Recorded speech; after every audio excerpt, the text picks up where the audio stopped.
اعوذ باللہ من الشیطان الرجیم، بسم اللہ الرحمن الرحیم۔ اور قرآن کو خوب صاف صاف پڑھو کہ ایک ایک حرف الگ الگ ہو۔ ہم تم پر ایک بھاری کلام ڈالنے کو ہیں، مراد قرآن مجید ہے۔ بے شک رات کے اٹھنے میں دل اور زبان کا خوب میل ہوتا ہے، اور دعا یا قرات پر بات خوب ٹھیک نکلتی ہے۔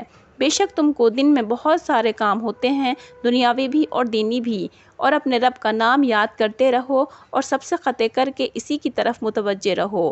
وہ مشرق اور مغرب کا مالک ہے، اس کے سوا کوئی قابل عبادت نہیں، تو اسی کو اپنے کام سپرد کر دینے کے لیے قرار دیے رہو۔ اور یہ لوگ جو باتیں کرتے ہیں ان پر صبر کرو اور خوبصورتی کے ساتھ ان سے الگ رہو، اور مجھ کو اور ان جھٹلانے والوں ناز و نعمت میں رہنے والوں کو حالت موجودہ پر چھوڑ دو، یعنی رہنے دو، اور ان لوگوں کو تھوڑے دنوں اور مہلت دے دو۔ ہمارے یہاں بیڑیاں ہیں اور دوزخ ہے اور گلے میں پھنس جانے والا کھانا